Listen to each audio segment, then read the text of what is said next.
नमस्कार दोस्तों, एक ही लाइब्रेरी में आप सभी का स्वागत है। तो दोस्तों, जैसा कि आप जानते हैं कि ये रहे आपके सामने जो है ये बायोलॉजी के जो है बायोलॉजी के जो कक्षा 10 के जो बहुत ही इम्पोर्टेंट जो क्वेश्चन हैं, ये मान के चलिए कि आप जो है 100% इम्पोर्टेंट मान सकते हैं। ये परीक्षा में हर वर्ष पूछे जाते हैं और लगातार पूछे जा रहे हैं।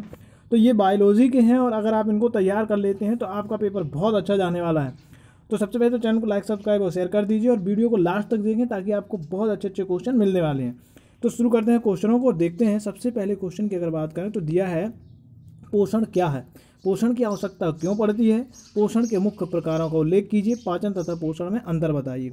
अथवा में भी पूछा जा सकता है कि भोजन ऊर्जा का स्रोत है, कथन की पुष्टि करना है, या फिर पूछ सकता है कि क्या किसी जीव के लिए पोषण आवश्यक है, विवेचना कीजिए। तो ये क्वेश्चन काफ़ी इंपॉर्टेंट हो जाता है इस आने वाली बोर्ड एग्जाम के लिए। तो ये मान के चलिए, इसको आप अच्छे से जाने से पहले एक बार ज़रूर इन सब क्वेश्चनों को देख लीजिएगा, रिवीजन कर लीजिएगा ताकि आपका पेपर बहुत अच्छे से बन जाए। तो ये क्वेश्चन जो है बहुत इंपॉर्टेंट है, पोषण से संबंधित क्वेश्चन, इसको अच्छे से तैयार कर लीजिए। सेकंड क्वेश्चन, जो अगला क्वेश्चन इंपॉर्टेंट हो जाता है मेंडल वाला, कि मेंडल के नियम क्या हैं, उनको उचित चित्रों द्वारा दर्शाइए। या फिर पूछ सकता है कि मेंडल के आनुवंशिकता के नियमों की विवेचना कीजिए। या पूछ सकता है कि मेंडल के वंशागति के नियमों का वर्णन कीजिए। अथवा में पूछ सकता है मेंडल के प्रभाविता के नियम से आप क्या समझते हैं, स्पष्ट कीजिए। या पूछ सकता है कि द्विसंकर क्रॉस से आप क्या समझते हैं, उदाहरण द्वारा समझाइए। या पूछ सकता है आनुवंशिकता को परिभाषित कीजिए, मेंडल के आनुवंशिकता के नियमों का उल्लेख कीजिए। या फिर आपसे पूछ सकता है स्वतंत्र अपव्यूहन से आप क्या समझते हैं, केवल रेखा चित्र द्वारा द्विक्रॉस को समझाइए।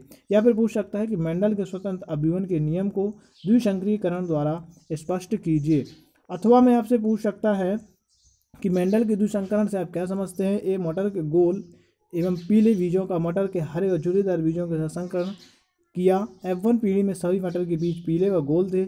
F2 पीढ़ी का फिनोटाइप का अनुपात ज्ञात कीजिए। तो जैसा कि आप यहाँ पर देख पा रहे हैं कि ये क्वेश्चन 2020 में भी पूछा गया है और ये जो है लगातार आप देख सकते हैं कि कितना इंपॉर्टेंस हो जाता है। आपको इसको वेरी वेरी इंपॉर्टेंट क्वेश्चन मान के चल सकते हैं। आप देख सकते हैं कि ये वाला क्वेश्चन जो है कितने सालों से लगातार पूछा जा रहा है और कितने अलग अलग वैरायटीज़ में पूछा जाता है, भाषा बदल बदल के पूछी जाती है। लेकिन आप ये देख सकते हैं कि मेंडल के आनुवंशिकता के नियम क्या हैं, गोल झुर्रीदार तथा पीले हरे मटर के बीजों को लक्षणों वाले आधार उनके वंशागत नियमों को चित्रों की सहायता से स्पष्ट कीजिए।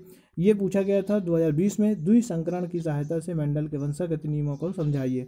तो इस तरीके से जो है ये 2019 में पूछा गया है, मेंडल के नियमों को उदाहरण सहित व्याख्या की। तो आप देख सकते हैं कि ये हर वर्ष लगातार कितने बार पूछा गया है। तो ये मोस्ट इंपॉर्टेंट क्वेश्चन है, इन्हें आप बहुत अच्छे से तैयार करके पेपर में जाने से पहले जरूर देख लिए।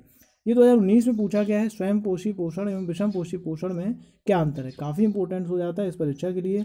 अगला जो क्वेश्चन दिया है वो दिया है प्रकाश संश्लेषण की परिभाषा लिखिए, इसकी रासायनिक अभिक्रिया का समीकरण बताइए। ये 2016 में पूछा गया है। प्रकाश संश्लेषण किसे कहते हैं, प्रकाश संश्लेषण क्रिया विधि का वर्णन कीजिए। ये देखिए लगातार पूछा गया है। अथवा में पूछ सकता है प्रकाश संश्लेषण की परिभाषा, प्रकाश संश्लेषण की प्रकाशिक अभिक्रिया, या फिर प्रकाश संश्लेषण क्रिया संक्षेप का वर्णन कीजिए। तो ये मान के चलिए, देखिए ये क्वेश्चन 2020 में नहीं पूछा गया है, इसलिए जो है 2022 की परीक्षा में बहुत इंपॉर्टेंट हो जाता है। अगला क्वेश्चन जो है, प्रयोगों द्वारा सिद्ध कीजिए कि प्रकाश संश्लेषण के लिए प्रकाश एवं कार्बन डाइऑक्साइड आवश्यक है। अथवा में आपसे पूछ सकता है कि प्रकाश संश्लेषण क्रिया में कार्बन डाइऑक्साइड का क्या महत्व है, स्पष्ट कीजिए। लगातार पूछा गया है तो इस वर्ष आने के बहुत चांस बन जाते हैं, तो इसलिए इस क्वेश्चन को एक बार परीक्षा में जाने से पहले जरूर देख कर जाएँ। इसके बाद देखते हैं पाचन, मनुष्य के पाचन तंत्र का संक्षिप्त वर्णन कीजिए। ये भी देखिए लगातार पूछा जा रहा है। मनुष्य का आहार नाल तथा सबसे उससे संबंधित पाचक ग्रंथियों का स्वच्छ नामांकित चित्र बनाइए। अग्न्याशयी रस का पाचन क्रिया में कारकी में क्या महत्व है, ये भी देखिए लगातार इस तरीके से पूछा जा रहा है। वही क्वेश्चन है, मानव आहार नाल का वर्णन कीजिए।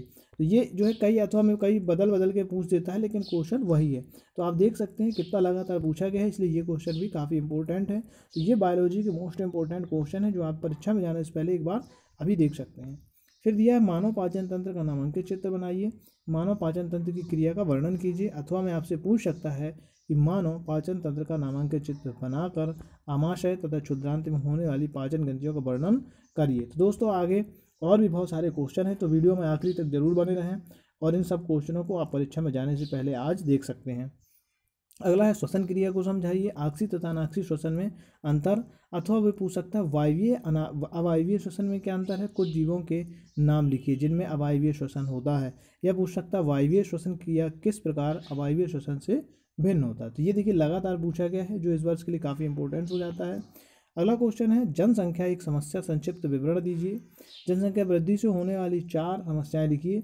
जनसंख्या का काफ़ी इंपॉर्टेंट है, आप देख सकते हैं कि 2020 में नहीं आया है, इसलिए 2022 के लिए ये मोस्ट इंपॉर्टेंट हो जाता है। जनसंख्या वृद्धि का मानव समाज पर दुष्प्रभाव और संक्षिप्त निबंध लिखना है, तो ये बहुत इंपॉर्टेंट क्वेश्चन है। इसके बाद अगर हम बात करें 6वें क्वेश्चन की, तो हीमोग्लोबिन क्या है, कहाँ पाया जाता है, श्वसन क्रिया में इसकी क्या भूमिका है। तो ये भी देखिए लगातार पूछा गया है। हीमोग्लोबिन का संक्षिप्त टिप्पणी के 2014 पूछा गया था। हमारे शरीर में हीमोग्लोबिन की कमी के क्या परिणाम हो सकते हैं, ये काफ़ी इंपॉर्टेंट है, तो इसलिए इसको भी अच्छे से तैयार कर लें। अगला क्वेश्चन की बात करें, रुधिर तथा लसिका में अंतर स्पष्ट कीजिए, अथवा रुधिर या लसिका में भिन्नताएं बताइए। एक ही चीज़ है, अथवा में पूछ सकता है अभी।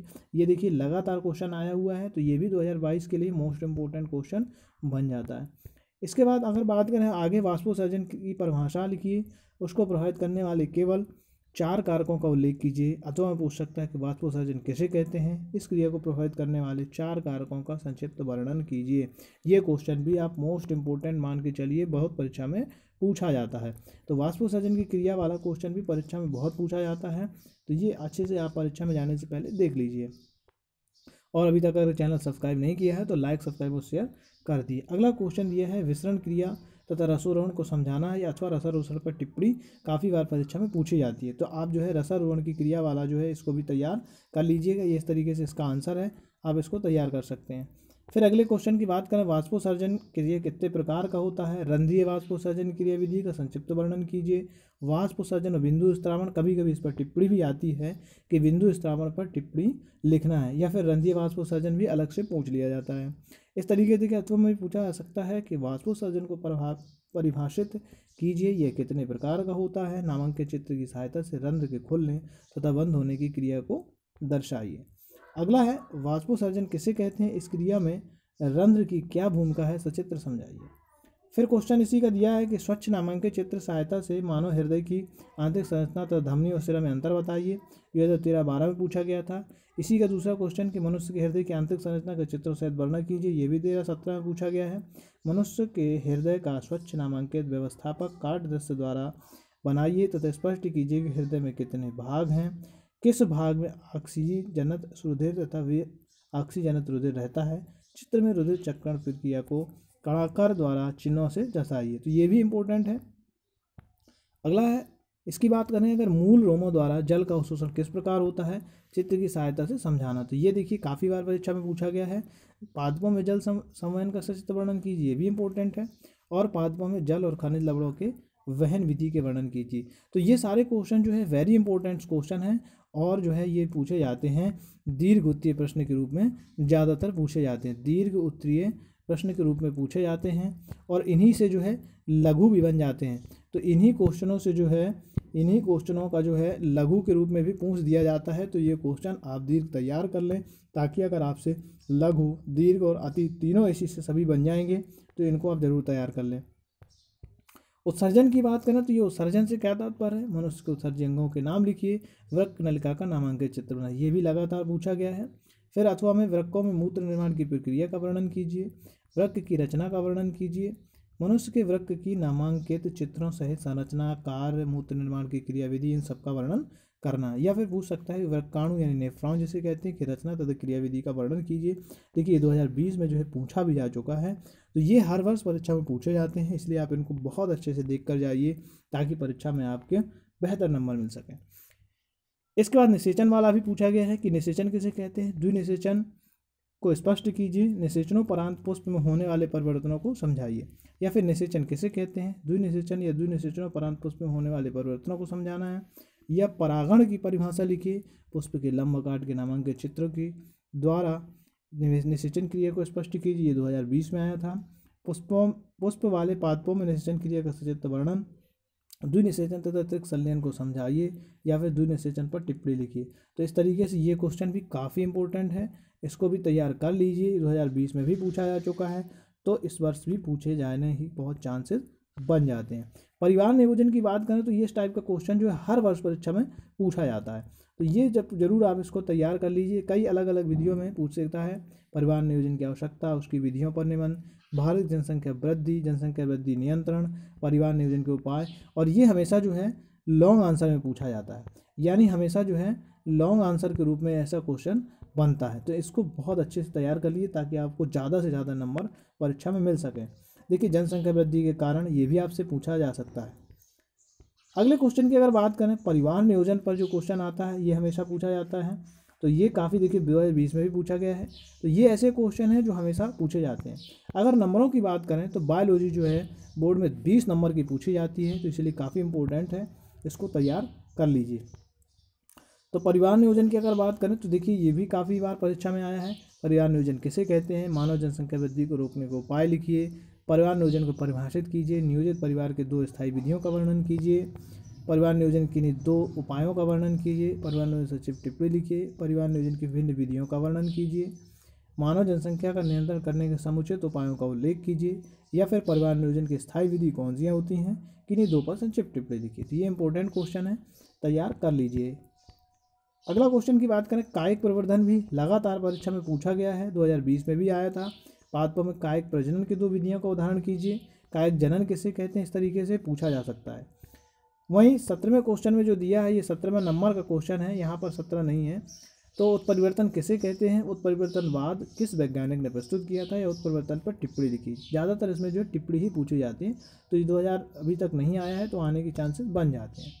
अगला क्वेश्चन दिया है, डार्विनवाद के प्राकृतिक वर्णवाद को उपयुक्त उदाहरण द्वारा सहित समझाइए, या फिर प्राकृतिक वर्णवाद किसने प्रस्तुत किया था उसको उदाहरण सहित समझाइए, या डार्विन के सिद्धांत के प्राकृतिक वर्ण के किन्हीं 4 तथ्यों का उल्लेख कीजिए। ये भी देखिए 2019 में नहीं आया है, 2020 में नहीं पूछा गया है, तो 2022 के लिए भी काफ़ी इंपॉर्टेंट्स हो जाते हैं। तो इनको जो है आप तैयार कर लीजिए।